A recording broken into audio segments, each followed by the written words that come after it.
अब हालात ऐसे आ गए कि सबके लिए एक बकरा लेना अगर ताकत के भर नहीं है, इस्तिताअत नहीं है, तो वो बड़े जानवर में हिस्सा ले सकते हैं जहां पर ये कुर्बानियां हो रही हैं, शरीक हो सकते हैं।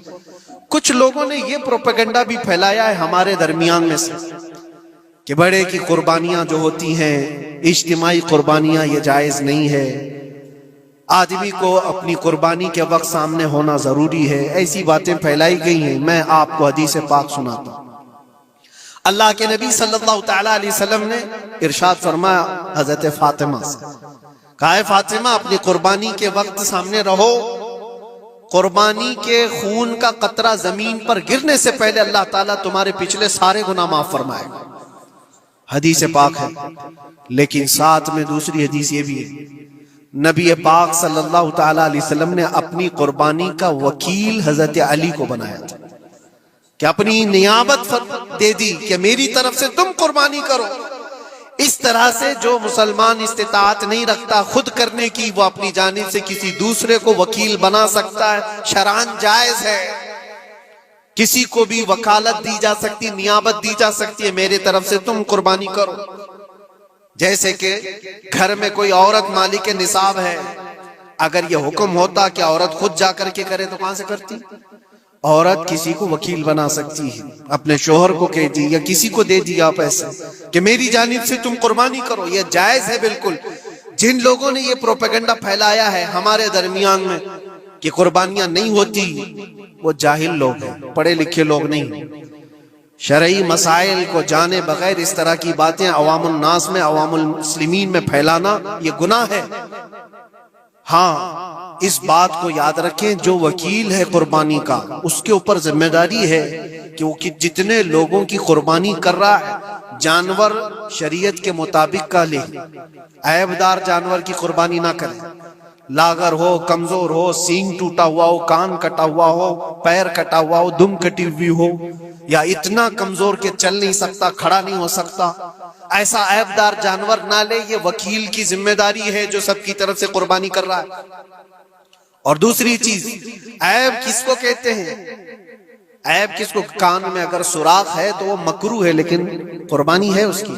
हाँ, सींग अगर बचपन उसके पैदाइशी नहीं आए थे तो जायज है उसकी कुर्बानी। आए थे और टूट गए तो उसकी मिकदार बताई गई है। 1/3 हिस्सा अगर टूटा है तो उस वक्त तक जायज है, उससे ज्यादा जड़ से टूटे हुए हैं तो कुर्बानी जायज नहीं। कोई पैर पूरा कटा हुआ है, दुम पूरी कटी हुई, ये ऐब में आता है। ऐबदार जानवर की कुर्बानी जायज नहीं, ये वकील करेगा, नहीं करेगा तो वो गुनहगार है। लेकिन इसका मतलब ये नहीं होता कि इज्तिमाई कुर्बानी जायज ही नहीं, जायज ही नहीं। ऐसी बातें क्यों फैलाई जाती हैं? हदीस पाक में मिलता है कि नियाबत और दूसरे को वकालत देना जायज है। लेकिन ऐ मुसलमान, ज़हन और दिमाग में किसी ऐसे मॉडर्न कल्चर के ऐसा कोई फरेफ्ता हो, उसकी बातों में आकर तुम ये सोचो कि नहीं, इतने पैसे मैं कुर्बानी के बजाय सदका कर दूं, किसी गरीब को दे दूं, नाजायज है। तुम्हारे ऊपर से कुर्बानी का वजूब खत्म नहीं होगा, वो उसी तरह से बाकी रहेगा और गुनहगार भी रहोगे। अल्लाह करीम से ज्यादा तुम रहम करने वाले नहीं हो, अल्लाह अरहमुर राहिमीन है। अल्लाह अरहमुर राहिमीन है। जब वो हुक्म अता फरमा रहा है तो क्या तुम्हारे दिल में उससे भी ज्यादा रहम है? तो कुर्बानी के दिनों में सिर्फ कुर्बानी ही होगी। अब कुछ जो चीजें ऐसी हैं फैलाई गई, देखें एक बात मैं आपको बताऊं, अल्लाह के नबी सल्लल्लाहु तआला अलैहि वसल्लम रहमतुल लिल आलमीन है, सबका मानना अकीदा है। वो रहमतुल लिल आलमीन रसूल सल्लल्लाहु अलैहि वसल्लम ने खुद अपने हाथों से कुर्बानी फरमाई, और एक दो नहीं, 100 ऊंट आए थे, जिसमें से 63 ऊंटों को मेरे आका सल्लल्लाहु अलैहि वसल्लम ने नहर फरमाया। 63 ऊंटों को खुद हुजूर ने ज़बह फरमाया, और उसके बाद हजरत अली मुर्तदा शेर खुदा रदी अल्लाह तआला अन्हु को दिया, बाकी के ऊंटों को तुम ज़बह करो। नबी पाक सल्लल्लाहु तआला अलैहि वसल्लम ने ये जो 100 ऊंटों को ज़बह फरमाया था, ये अपने हज के मौके पर। और उसके अलावा एक हदीस पाक में ये भी है, हुजूर अकरम सल्लल्लाहु अलैहि वसल्लम ने जो 2 चितकबरे बकरे ज़बह किए थे। चितकबरे किसको कहते हैं? 2 कलर वाले। ब्लैक एंड व्हाइट जो होते हैं, अबलख उनको कहते हैं अरबी में। 2 मेंढे ज़बा फरमाए, एक नबी पाक सल्लल्लाहु तआला अलैहि वसल्लम ने अपनी जानिब से कुर्बान फरमाया और दूसरा पूरी उम्मत की तरफ से कुर्बान फरमाया। ये रसूल पाक सल्लल्लाहु तआला अलैहि वसल्लम के, इसीलिए तो मैं अर्ज करता हूं मेरे अजीजों, हमारे इमाम ने सच कहा, जो न भूला हम गरीबों को रजा, याद उसकी अपनी आदत कीजिए। कुर्बानी साल में 1 मर्तबा हो रही है, रसूल पाक सल्लल्लाहु तआला अलैहि वसल्लम कुर्बान कर देते अपने नाम से, वो तो किया ही, लेकिन कयामत तक आने वाली अपनी उम्मत की तरफ से भी खुद अपने हाथ से कुर्बानी फरमाए। आज उम्मत ये पूछती है मेरे अजीजों, कुर्बानी के लिए 1400 साल पहले तुम्हारे रसूल ने तुम्हारी जानिब से कुर्बानी की, और अल्लाह ने जिसको इस्तिताअत दी, जिसको ताकत दी, मैं ये चाहता हूं कि तुम्हारे ऊपर जो कुर्बानी वाजिब है, अपनी कुर्बानी करो, साथ में एक और कुर्बानी मेरे मुस्तफा की तरफ से करो, हुजूर अकरम सल्लल्लाहु अलैहि वसल्लम की तरफ, जबकि उनके एहसान का बदला पूरी उम्मत नहीं अदा कर सकती, लेकिन हम हदिये तशक्कुर के तौर पर अपनी तरफ से पेश कर सकते हैं।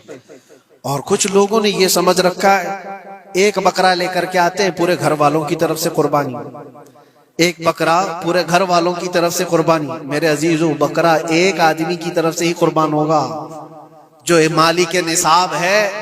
घर में अगर 4 लोग माली के निसाब है तो चारों पर कुर्बानी है, शोहर पर भी, बीवी पर भी, बेटे पर भी, जो जो माली के निसाब है। माली के निसाब का मतलब क्या है आप जानते हैं? जिसके पास 52.5 तोला चांदी या 7.5 तोला सोना या उसके बराबर की कीमत हो, दोनों में से किसी एक के बराबर की कीमत हो।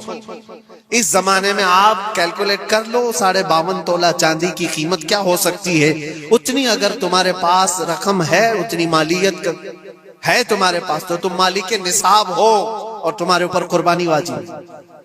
कुर्बानी तुम्हारे ऊपर वाजिब है, और कुर्बानी वाजिब होने के लिए साल भर पैसे होना जरूरी नहीं, कुर्बानी के दिनों में अगर वो मालिक के निसाब हुआ तब भी उस पर वाजिब है।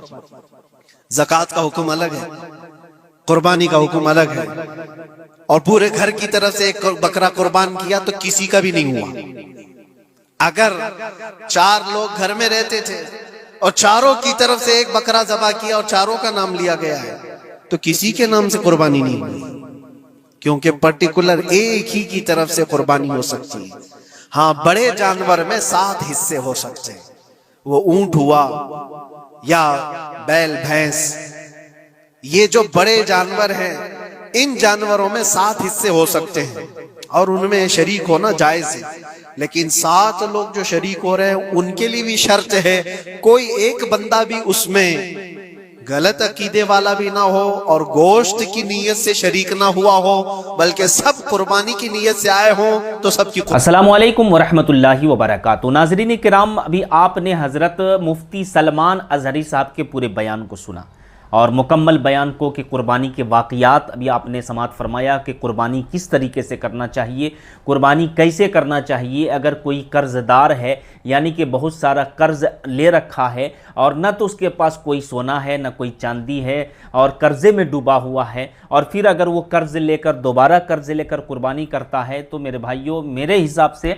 ऐसा करना मुनासिब नहीं है। क्योंकि जो आप पहले से कर्ज़े में डूबे हुए हैं, तो आप ऐसा करें कि कर्ज़ को दूर करें, ठीक है, कर्ज़ को दूर करने की कोशिश करें, याद रखिए। एक तो ये बात, और दूसरी बात, अगर जिसके पास 52.5 तोला चांदी या 7.5 तोला सोना है, यानी अगर वो मालिक के निसाब है और उसके पास में पैसा नहीं है, तो फिर वो हुक्म ये है कि फिर वो कर्ज लेकर उस साल कुर्बानी करे, बाद में पैसा होने के बाद में जो है ना आप उसको लौटा दें, क्योंकि आपके ऊपर कुर्बानी करना वाजिब है। क्योंकि आपके पास सोने भी हैं, क्योंकि आपके पास में चांदी भी है, तो फिर आपके ऊपर कुर्बानी वाजिब हो गया है। तो पूरी हकीकत अभी आप जान चुके हैं। हज़रत मुफ्ती सलमान अज़हरी साहब के पूरे बयान को सुना। आपको ये बयान कैसा लगा कमेंट से में ज़रूर अपनी राय दें, और इस वीडियो को सदका जारिया समझकर लोगों तक शेयर कर दें और चैनल को ज़रूर सब्सक्राइब करें। अस्सलामु अलैकुम वरहमतुल्लाहि वबरकातुहू।